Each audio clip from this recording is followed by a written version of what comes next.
So ayan guys, pagdating niyo po dito sa Korean Temple, ito agad ibubungad sa inyo. Hindi ka kung malayo pinanggalingan, hindi ka magpahinga.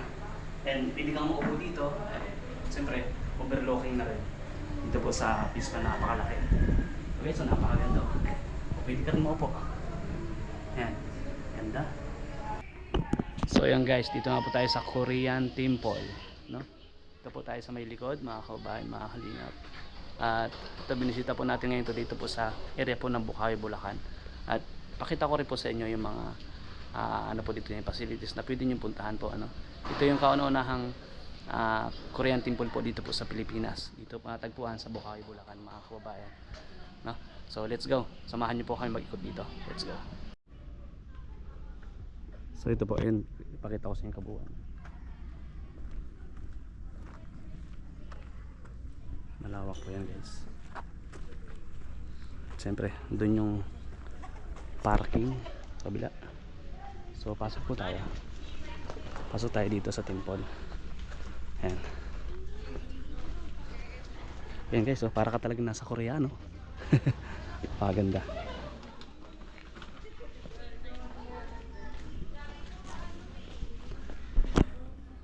So ayan guys, so dito naman po yung church nila.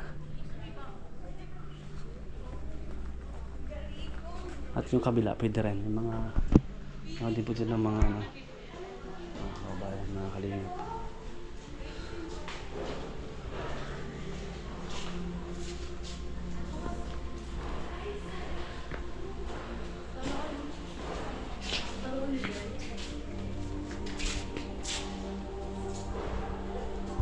Pasok po tayo.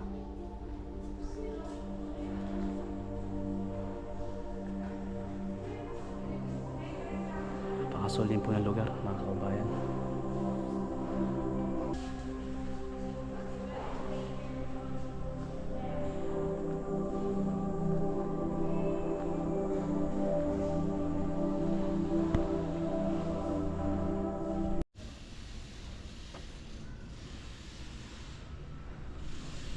So dito na po tayo guys, oh. Ito yung isa din nila sa rebulto po ni St. Andrew Kim na po, ito po mga kababayan. So dito po siya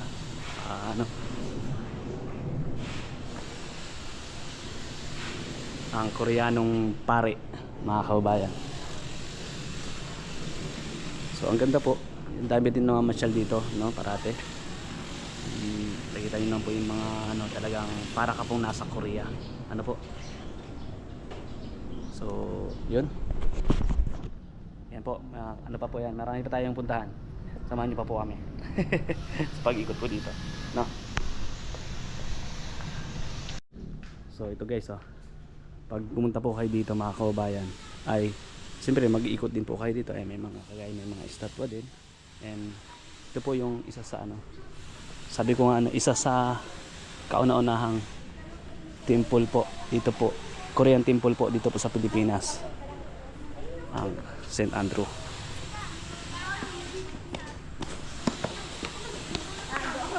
Nakaka-amaze din guys kung ano na masyal din dito. So yun po, sa mga nag-i-enjoy po dyan, comment po kayo. Dito lang po yung sa Bukawi, Bulacan, ano po.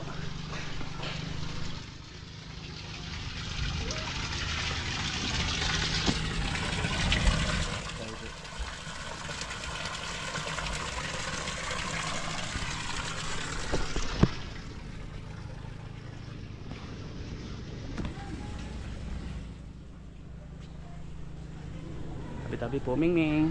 Hello.